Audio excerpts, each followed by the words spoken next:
Hello, friends. Hello, brothers. This is Justin with Masonic Improvement. Thank you for joining us today. I am very excited to open this video by introducing a very special guest that's going to be with the podcast and YouTube channel for hopefully a very long time, Brother Dennis Yates. Hello, how are you? I'm doing glad to be here. I'm glad to have you here. I'm very excited to have you on board. Very excited to be a co-host of Masonic Improvement. It's one of my favorite podcasts. I listen to it regularly, and I don't know, being with my favorite people is what I like to do. So this is exciting. Well, thank you very much. It's my favorite podcast also, but I think I'm probably a little biased. Joining us today will be Brother Chris Williams. How are you, sir? I'm doing good. I'm really glad to be here. Thank you for the invite. Well, I am very excited to have you here today. Chris, if you don't mind, we'll just jump right into the interview. Cool. So tell me a little bit about your Masonic background. Been a Mason since about 1985. I'm a past master at Davy Crockett Lodge, 1225 here in San Antonio, and real active in the Sky's Rite. Member of the York Rite and the chapter council and consistory and several other organizations that we all get roped into by being Masons for a long time. I think I know the answer to this question, but why did you join Freemasonry? What made you decide to knock on the door? I got to tell you, it's probably not the answer you're expecting, but I actually wrote a paper on it.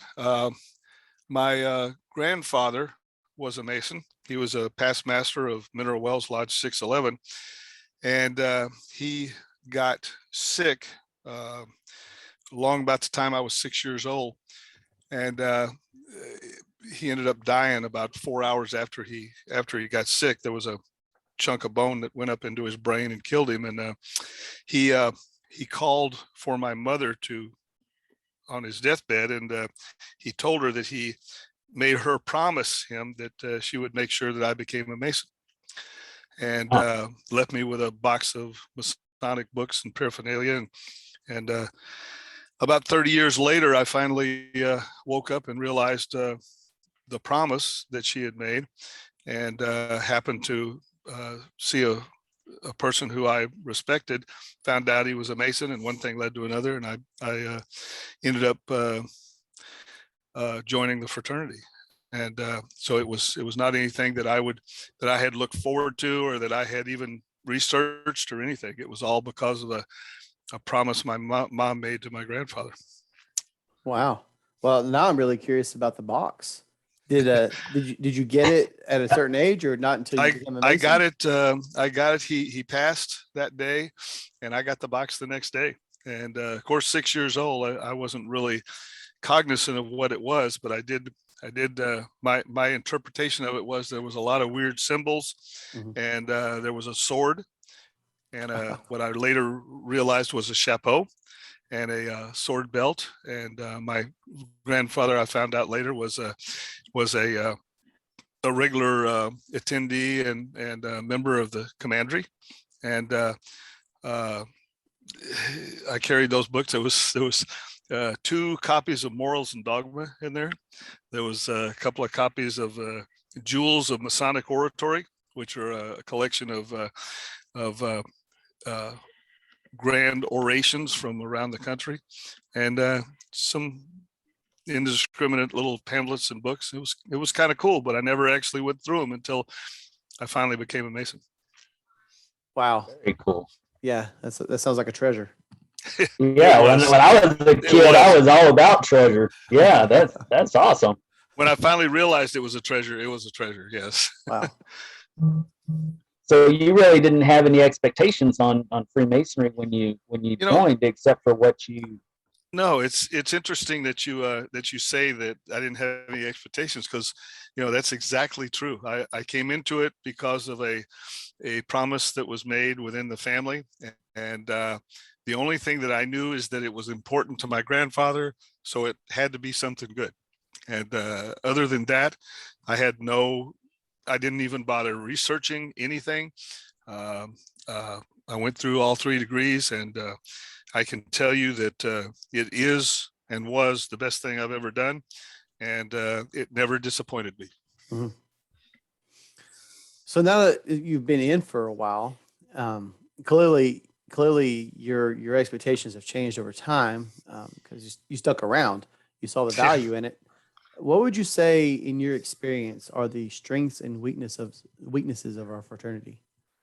You know, we have a lot of weaknesses. We've got a lot of strengths, but to the short answer to it, and I think the best answer to it, is that we've got so many good men who I think have the qualifications and the ability to lead us into the future. And I say that knowing that we have a lot of the opposite too. And we've got our problems, we've got our issues, and you can point to each issue individually, and you can say, well, we can do this to fix that, and that to fix that, and this is why this, and this is why that. And I've addressed a lot of those in papers that I've written over the years, and the frustration continues. But I think the best answer to all of that, to fix whatever woes we have, is for brothers to embrace Masonry 100%. I don't feel like we have enough guys that are embracing Masonry 100%. They're taking the degrees, they're doing partial stuff and expecting the whole package. And I don't think that you can expect Masonry to do the transformation that you're looking for and make a good man better without embracing it 100%. I mean, I don't think you can price it, a percentage, or pick this that you like and that you like. I think it only works that if you embrace it 100%. And I think that's the answer to any problem that we ever have, is to get guys actually embracing the fraternity. And basically, I think it's called going all in. I think we got to go all in. It's funny that you mentioned that, because in discussion that Justin and I have had before, is having well-rounded lodges, and having multiple things for men to do, and multiple groups, and making it interesting for more than just one person, Right. in your lodge. And I think that goes along with it, is we need to have the attitude of participating in more than one group, and going all in 100%, like you're saying. It goes both ways. Not only do the lodges need to provide that, but we need to, as a body, embrace that and support it. Exactly. I totally agree. I'll also say, to piggyback on that, the degrees themselves are intended to be solemn and life-changing events. And if a brother doesn't go all in, there's a conflict there. That means either it was not solemn or it was not life-changing for some reason, and that falls back on us. That means Absolutely. we dropped the ball somewhere. Absolutely. That's exactly right. That's exactly right. And the bottom line is you're going to have a certain amount of men that come into the fraternity with the wrong idea of what they're going to expect, and they're not ever going to have any real intention of going all in, and that's going to happen. It's just it's the luck of the draw. But the more men that actually embrace it and go all in, the more we will progress as a fraternity, I think. Absolutely. Those rites of passage that Justin, talks about quite often. That I believe that's what brings the most value to our fraternity, is each one of those degrees is a rite of passage that, we learn certain truths and build upon our upon our mind and soul as we do these. And if we're not taking them seriously, and while we're providing that to a brother, as well as when we take them, then we lose and miss a lot. Yeah, absolutely. Absolutely. Yes, sir. So let me ask you this, with that in mind, and you know, we're definitely in a year of transformation. It's been a few years of transformation. I'm sure you've seen in the Scottish Rite and several of the bodies around the San Antonio area. And, you know, I know Justin's seeing it as well, and I'm seeing it in my area. Where do you see the current course taking us over the next 10, 20, or 30 years? Over the next 20 or 30 years, it kind of depends on if we're going all in or not. It kind of depends. And, you know, I think we all have our certain issues that we have with the way things go and the way things don't go. And there's a lot of people that are angry with the Grand Lodge. You know, the Grand Lodge is this, the Grand Lodge is that, and the Grand Lodge doesn't do this. And you know, in a lot of ways, the fraternity of free and accepted Masons and Masonry are kind of two different things. We have guys that are not all into Masonry. They're not really much into Masonry, but they're into everything else. And I think the closer that we can bring the fraternity and Masonry closer together is going to be our future. And you know, we have issues that I think 10 years down the road, or some of the issues are going to get taken care of. We've got an unbelievable influx of really top-notch young men coming in. You know, you guys are right there with them, and even younger men than you are, who really are embracing Masonry as Masonry should be embraced, more than some of the middle-aged guys that we have in the fraternity now. And it's exciting to see. And you know, I see it in a lot of lodges that I go to, and I think it's really you know, it's kind of energizing me a little bit, thinking that's what's coming on. I mean, I won't see a lot of it, obviously, because I'm getting up there in age, but I think there's a lot of promise there. The guys really wanting to make to return to Masonry as Masonry is meant to be, I guess is the best way I want to say it. Chris, how do we get there? You said we need more men to embrace Freemasonry. How do we make that happen? You know, I think it goes back to going all in, and I think, you know, Dennis mentioned the soul, and I can tell you that I believe that if a man is seeking internal transformation, which is what we're all here for, basically, it's what we all joined or should have joined for. I think if you're seeking that, you can't pick and choose which obligations you want to abide by and which you don't. I think you can't, and this is a biggie, you can't say, you know, I don't like that rule, that Grand Lodge rule. I don't like that regulation. I don't like that law, so I'm not going to abide by it. You can't do that. You know, you followed the obligations, which said that you were going to abide by all the rules, regulations, and laws of your Grand Lodge. And I think that once you make that commitment to go all in, regardless of whether you agree with some of the stuff or not, once you make that commitment and you just focus your mind on going all in, that's when things start happening. That's when you're so, and to be honest with you, I don't think you can go all in and stray from where you're supposed to be, because your body, you know, your mind is not going to let you do that. Because if you're all in, you are following it. You're in the stream. You're following everything that you're supposed to do, and things start falling into place.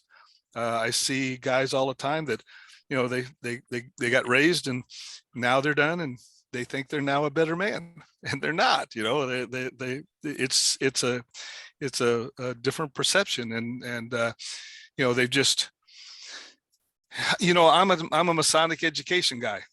I live and breathe Masonic education, and I just it's disappointing that so many men are turning to other aspects of the fraternity without actually understanding what the fraternity is really here to do. The thing that one of the things that irritates me real bad, and uh,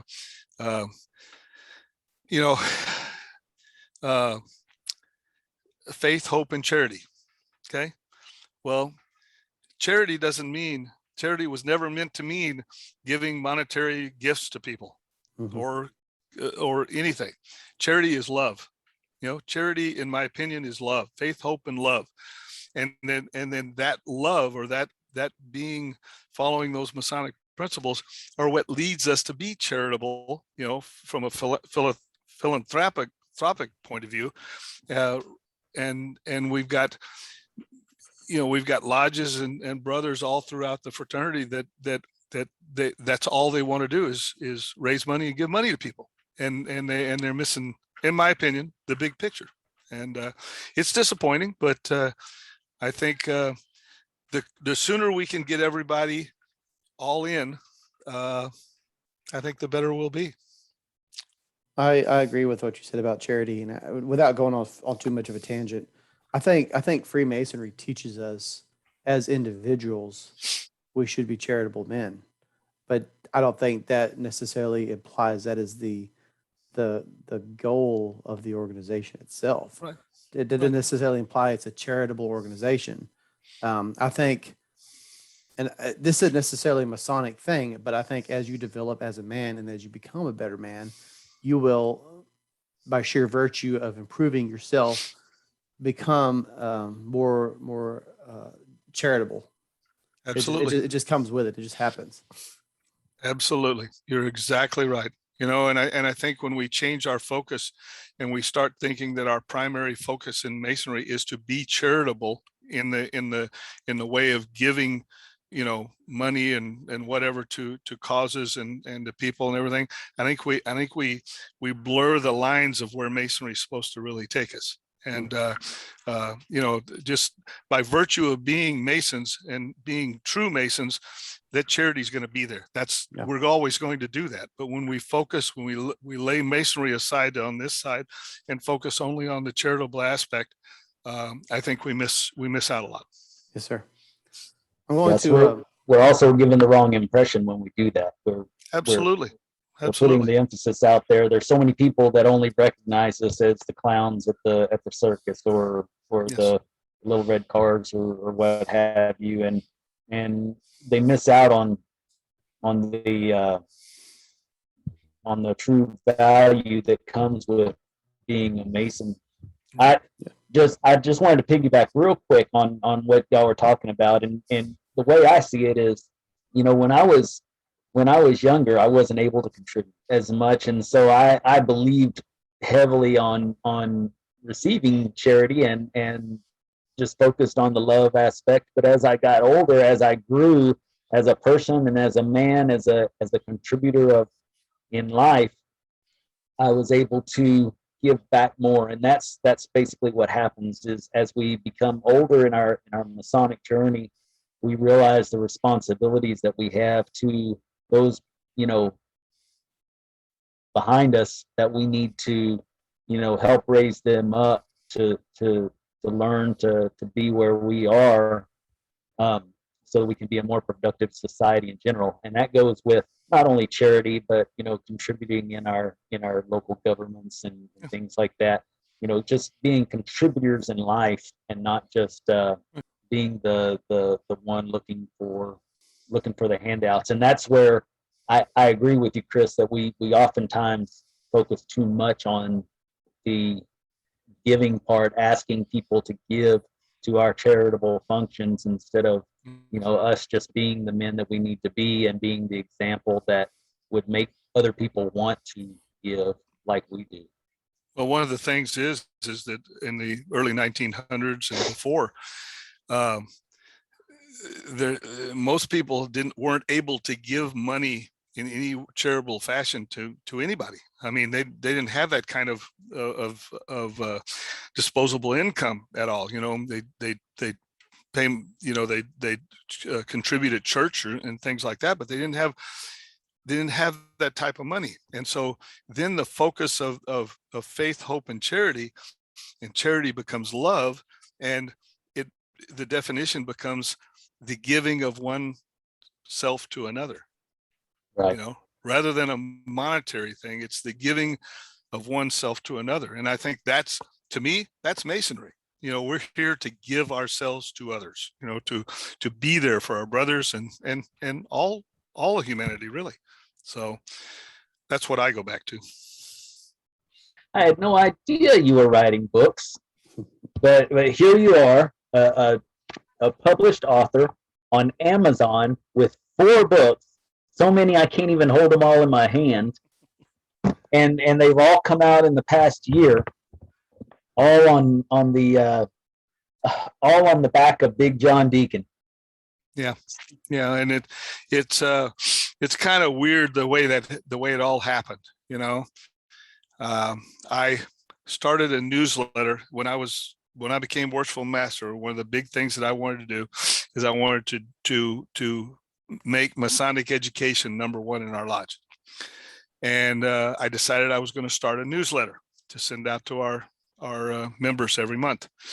And I committed to it. Got the format, all stuff. And the first month I became worshipful master, I made the newsletter and had a real good, what I thought, wrote a real good educational article and put in there. And then went through that month and did it the next month, and then the next month after that. And all of a sudden I realized, you know, I would talk to people and say, how'd you like the article? How'd you like that? What are you talking about? You know, that was the first time I found out that I'm one of the few avid readers there are left in the world. Most Masons don't read and don't like to read.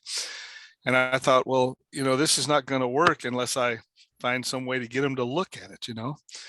And so I created John Deacon. Don't ask me how I got the name. It just kind of popped in my head, and tried to make the whole thing interesting and informative and entertaining and all of those things. I made a kind of a pact with myself a long time ago that I was not going to go to lodges unless I could get three of these 4 things: educational, entertaining, enlightening, and enjoyable. If I couldn't get 3 of those 4, I just kind of didn't want to go. So that's what I wanted to make it so that people would try to read it. And so I started out started the first article. If you've read the books, he's a outside salesman for a heavy equipment company. And he travels all around the state of Texas, and he happened to break down in front of the shop that I run. And we towed his truck in and fixed it. And while he was sitting there waiting, it was lunch hour, and I saw he had square and compass on his ring. So I got a conversation with him. We went out to eat, and told him I was going to buy him lunch. And because he was spending money at my shop, well, he ended up, that very first time, he ate like 3 hamburgers and 2 sets of fries and onion rings, and then had dessert after that. And hell, the bill was like $50. I didn't know how I was going to explain it to my wife. And everybody started calling me, go, "Dad, that was great. I really liked listen, reading that." And of course, each one, there's the entertaining part, the humorous part, and then there's a Masonic education, moral lesson, Masonic education part, or something in every one of them. Well, it kind of took hold, and I wrote one every month for 8 years. And some of them were I knocked out of the park. Some of them were just good. Some of them maybe not that good. But so I had about 96 articles sitting out there, and people would bug the heck out of me and say, you need to publish those things in books. And yeah, I never really thought much about it. And the lodge published a book of the first 2 years of the John Deacon articles and gave it to me when they gave me the golden trowel one night, and kind of blew my mind. And I thought over the last 10 years, that, maybe we'll publish them someday. And it actually kind of just right time, right place, and fell into my lap, and we did it. And it's been really good.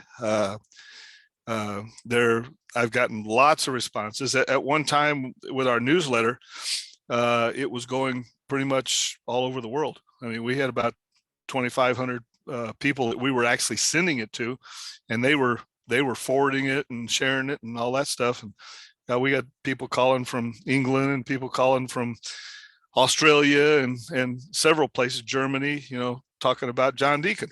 And so he's kind of evolved. One of our Grand Masters back then, when it first started up, every time I'd meet him, he would introduce me to everybody as John Deacon. He wouldn't even introduce me as my name. It was always John Deacon, and he kind of took on a life of his own. He's a real good guy. I wanted to make him kind of a Hoss Cartwright kind of guy, Dan Blocker. You ever seen the Bonanza? Absolutely. Yeah, kind of wanted to have him be that kind of guy, the kind of guy that could get shocked and amazed at the same time, and get a little, indignant at times, and that. And they've been real successful. I'm really proud of them. There's one, the Grandmaster this year asked me if he could put one in his monthly newsletter that he sent out every month, and of course Larry's got one in the Texas Mason magazine for the last couple of years. And he's just, it's I think the biggest surprise is the people that have called me and said, man, my wife really loved reading about John Deacon, and it's I think that was kind of one of the most satisfying things, to know that women had actually read it and liked it, and several people since we published them have called me, when's the next book coming out? I already read the last one, I need the next one. And of course now I've got several people leaning on me to write some more articles so we can have a book 5. So it's been amazing. Never expected it to be like this. It's been pretty good. Nice. How without going into your your personal finances or anything, how has Amazon done with selling those books? I mean, how did the process go for you to go from thinking it up and then writing it up and then publishing it and then getting onto Amazon and whatnot? So, well, actually, I was asked to write the forward for a book.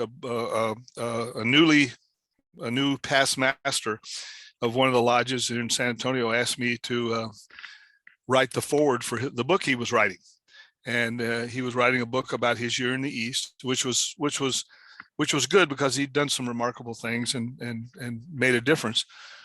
And I thought, man, I told him, I said, I've never done that before, but I'd be honored to. So I wrote he sent me the book and I read it and I wrote the forward for it. And I said, well, who is publishing this book for you? And he says, well, I'm doing it. I started my own publishing company. And I said, oh, wow. And he says, and it must have been something in my voice. He says, you got something you want to publish? And I said, well, I got 96 articles that people are trying to get me to publish and get out there. And he goes, oh my God, what are they? And I said, well, they're a newsletter did, about a guy named John. Oh my God, I know John Deacon. I'd love to do that. So next thing you know, I'm, we're editing and getting everything together. And he published one. It was supposed to be one every month for 4 months, and it turned out to be the first month, the second month, and then it was skip a month, and then skip 2 months. But they all got out in the same year. It was pretty cool. It's pretty wow. Cool. And so this brother's in San Antonio, and he's a publisher. Actually, he's not in San Antonio anymore. He's actually in the education industry, and he took a job as a superintendent in a school district close to the border in East Texas. And okay. But he, his publishing company is ongoing, and he's published several books, and he's actually asked me to put a collection of my somewhere close to 200 papers I've written over the last 15, 20 years. And we're going to publish those Wow. in a book. Wow, Very that sounds, cool. yeah, that is Yeah, awesome. we're not going to get rich by any means, but but it's going to be out there. And it's, you know, to me, I've never considered myself an author.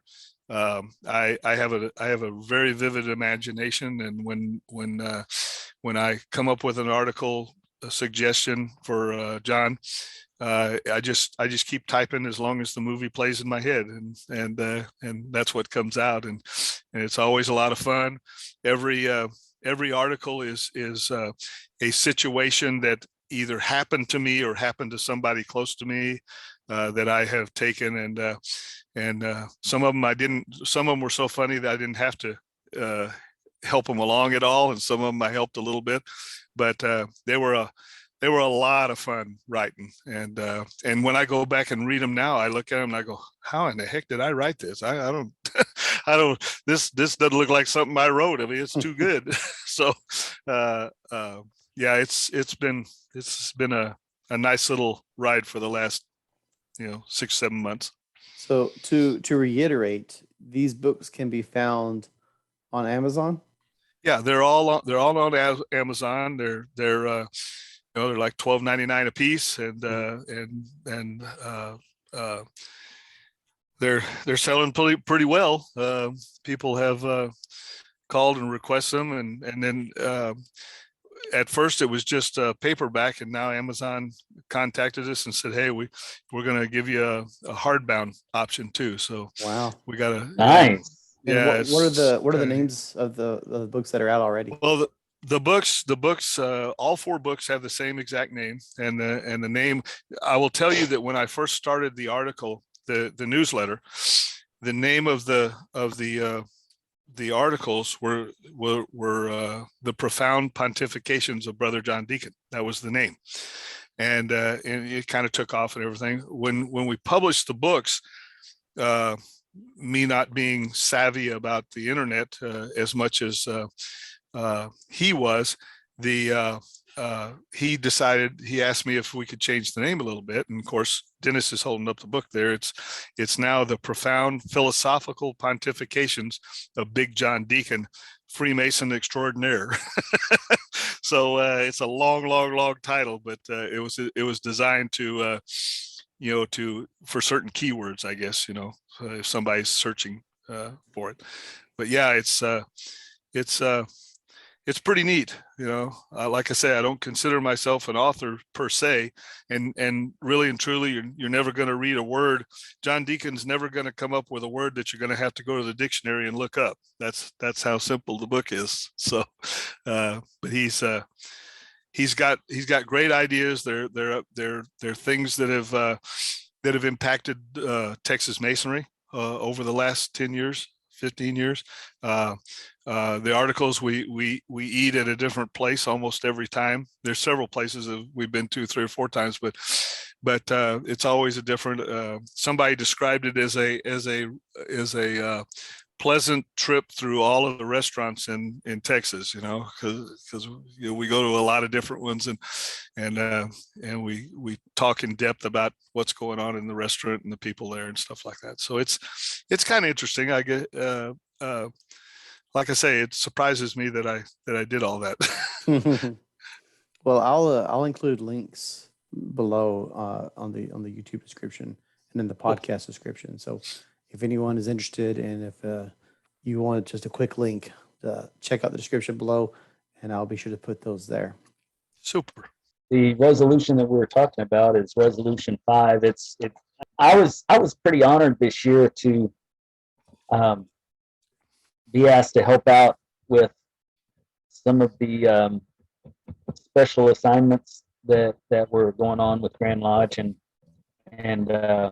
this was one of the things that they needed people to do some research on, and so we did some research and came up with some ideas, and what this resolution is for is basically taking the service out of the Masonic Education and Service Committee and having a committee of its own in the service area.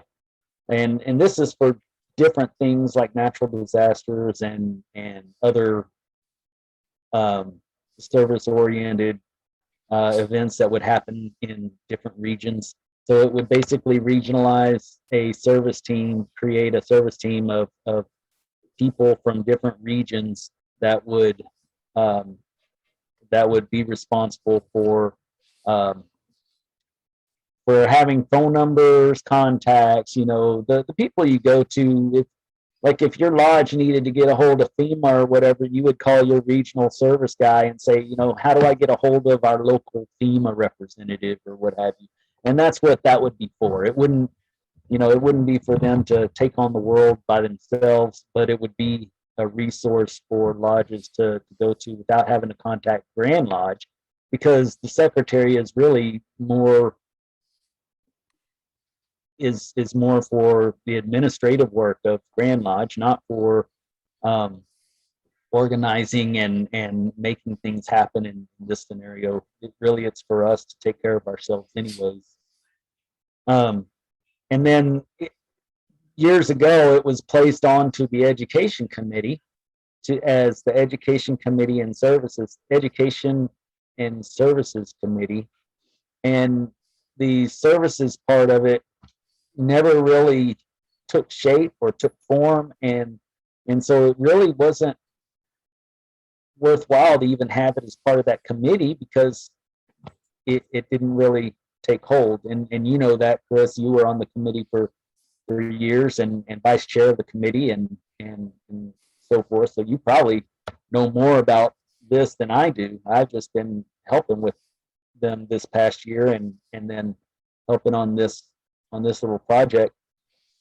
But basically Resolution 5 is in order to create it's to separate the committee from the Education Committee. It's to create a committee separate from the Education Committee that would deal with the services for natural disasters, other different, all types of different services, just getting water out to people. There would be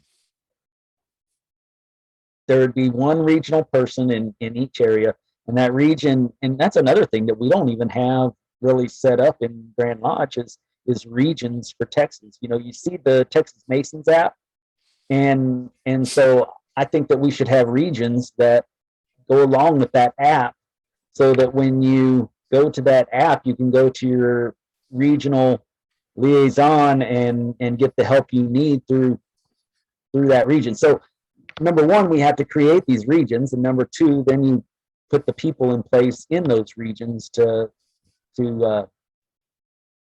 help out the lodges within the districts that are within those regions.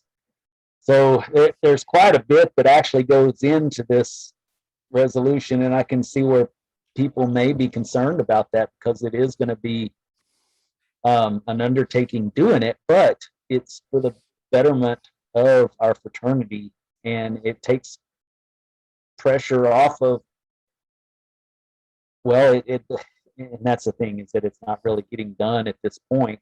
So it'll actually create an avenue for us to actually have a services committee. Well, I can tell you that you're right on the money on all of that. Being a member of the Education Service Committee for 10 years, 9 and 1 actually, but we were when I got on the committee with Brother Larry Fitzpatrick, there was a concern. We wanted to adopt and take care of everything that was the definition of the Grand Lodge Education and Service Committee, and that service aspect had not been addressed or even utilized at all for many years. And to be honest with you, there was very little time to do it with all of the other responsibilities of the officer leadership training and all the things that the committee did around the state to be ready and do the things we needed to have a district response team for disaster relief. And it just as hard as we tried, we never could get to it. So I think this is a really a positive step forward to make that thing happen. And I'm very happy that you undertook that. And I'm looking forward to seeing that passing so we can get control of that aspect of it. It's a pretty long resolution, and it's got a lot in it. However, that's basically it's basic in what needs to happen, and it needs, hopefully you guys can talk it up and get people interested and get them in, get it ultimately passed. It's not something that's going to happen, because it is going to have to be a change to the Constitution. It takes more than 1 year, but we have to get the ball rolling this year to make it happen. I think it takes a positive vote 2 years in a row to make it actually pass. Isn't that correct, Chris? That's correct. Yeah, you're absolutely right. We got to start somewhere, right? Right. So Yep. if we can just get a positive vote here, even if it doesn't get a positive vote next year, at least we can get it started this year. And then if we need to tweak it or make amendments, then we can worry about that next year, whatever. But yeah, there's absolutely no reason that this thing should not be pass easily when it comes to time to do it, because it's something that's not being done now. It's not able to be done, and it's something we need bad. When the disaster in West, remember when the right. that plant blew up in West, we tried our darndest to do to get involved in that, but we didn't have the resources on hand. We were starting basically from scratch, and it didn't. It was hard. It didn't work, and this is something that's sorely needed, and I feel confident it'll go through. Good. Thank you. The next one. Let's look at resolution number 7. I'll read through it briefly, just in case any of the listeners haven't had a chance to look over it. So, resolution number 7, whereas Article 405A of the laws of the Grand Lodge of Texas prohibits the publication of the names of petitioners, candidates, and apprentice Masons and fellow craft Masons, and whereas where it appears that some Masonic lodges disregard or believe that this article only applies to the publication of the name of the initiated or past brother, and nevertheless publish the image of the entered apprentice Mason and or fellow craft Mason on social media sites to announce the brother's advancement, many times immediately after the degree ritual. And whereas the article is silent on the publication of images of petitioners, candidates, EAs, and fellow crafts, it is clear that the spirit of this article intends to include the publication of images with or without their names, since family, friends, and acquaintances can identify them. Whereas the wearing of the apron during the ritual and meeting is intended to be kept secret by its membership. Okay. Publishing images of EAs and fellow crafts wearing their aprons as they advance on their journey to Master Masons reveals a part of that degree's ritual. And whereas amending Article 405A resolves any question as to whether the publication of images of EAs and or fellow crafts with or without their names on social media sites or any other digital, electronic, video, photographs, or written format is prohibited. Therefore, be it resolved that 405A of the laws of Grand Lodge of Texas be amended as follows. And then it says the names and images of petitioners, candidates, entered apprentices, and fellow craft Masons shall not be published.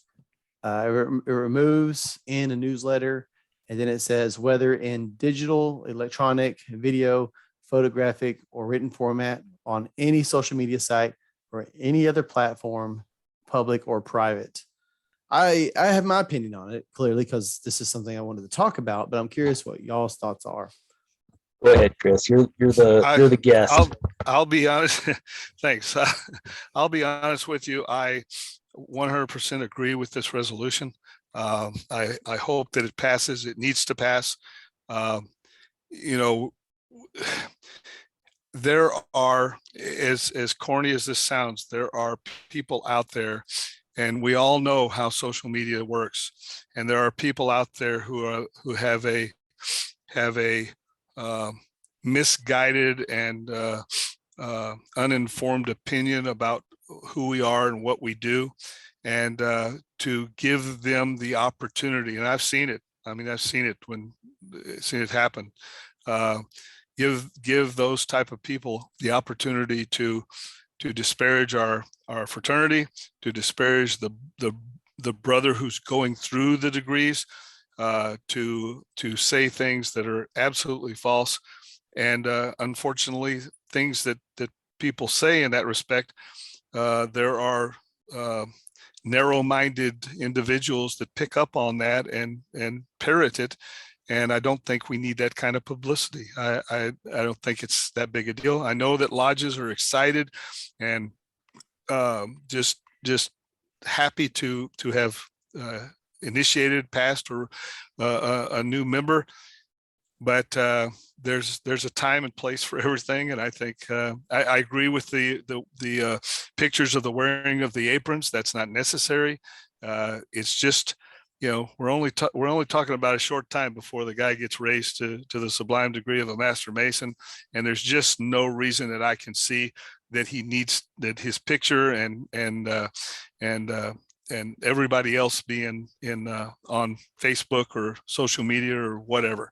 I just agree with this resolution, and I hope it passes.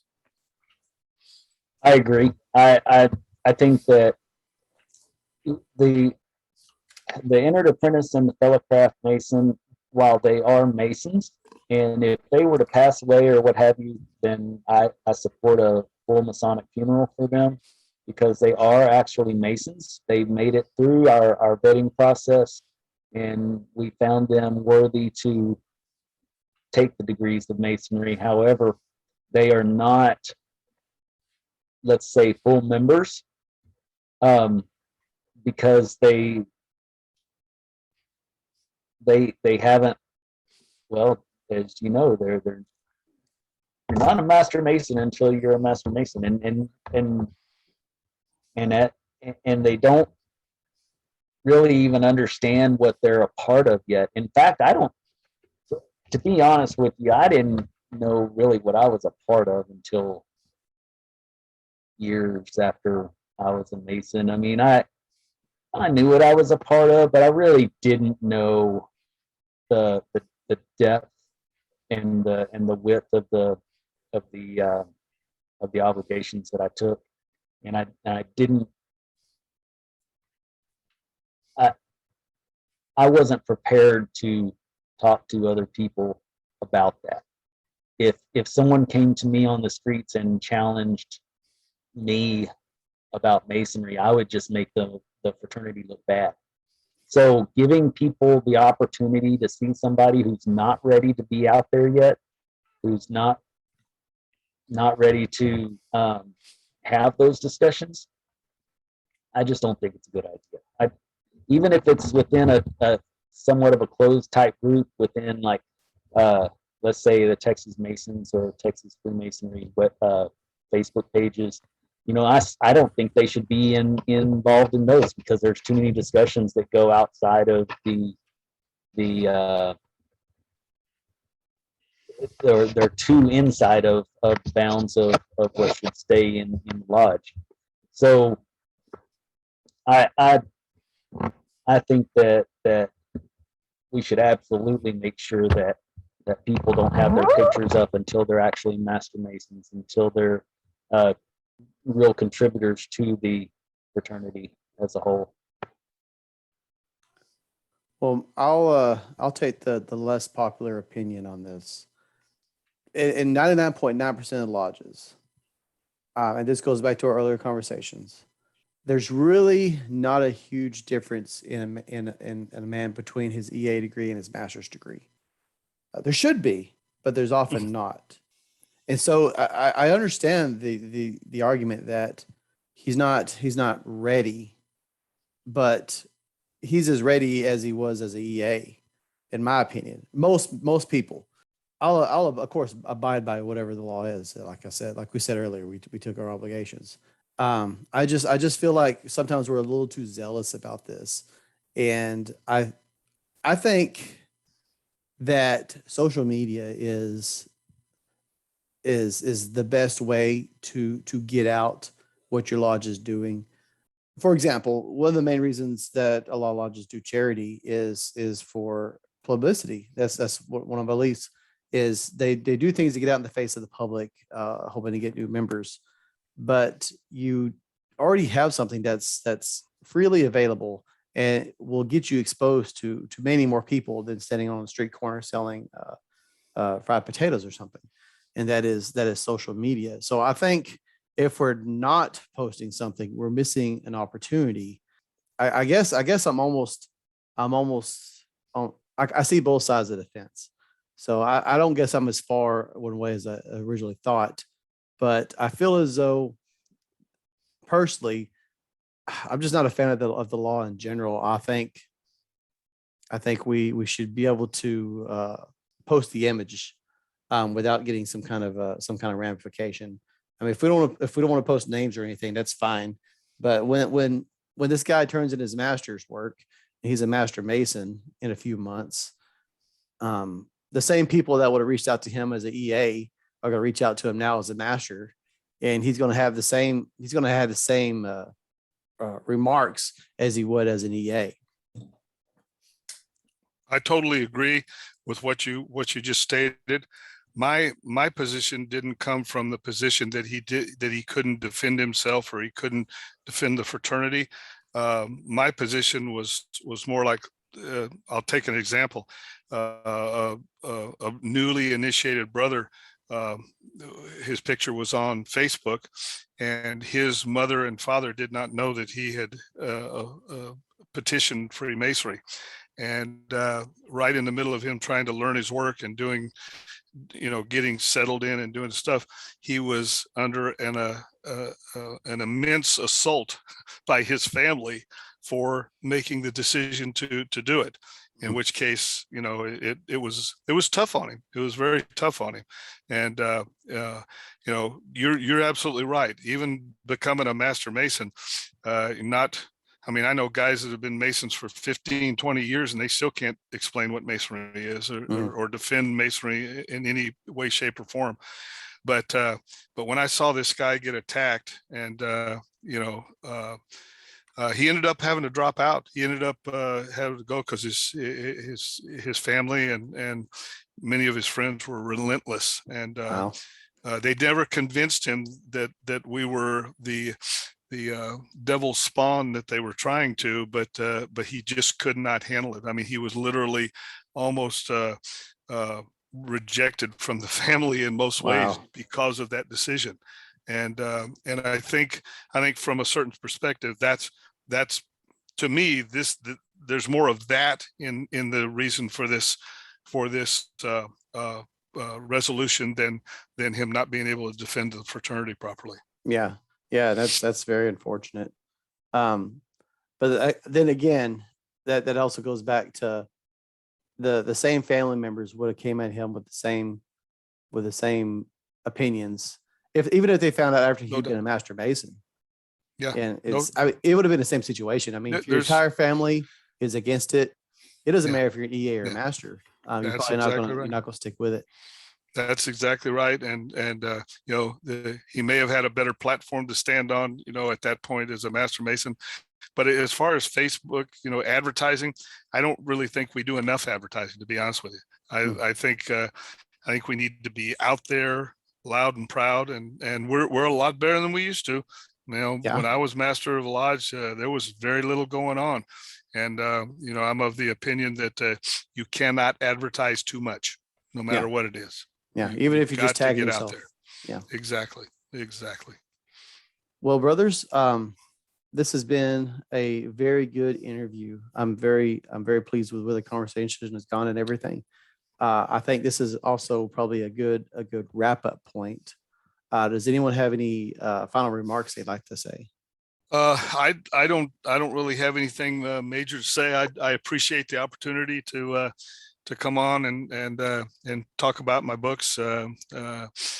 They're like I say, it's a whole new world to me, and I'm enjoying it, and I've enjoyed the reaction that people have to the books, and I hope that if anybody has any comments or anything, they'll won't hesitate to email me or contact me in any way, and I appreciate y'all inviting me on here tonight. Thanks. Absolutely. Absolutely.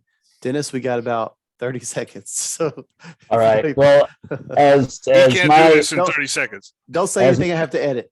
exactly as my primary mentor, I'm ecstatic that Chris was our first interview with me coming on the show with you, Justin. I'm extremely proud to be a member of your team, and I'm just so grateful for Chris for honoring us with his time, and hopefully Freemasonry will be all that we hope it to be in the next 10, 20 years, you know, with people like us around, and the guys that are teaching us how to do it.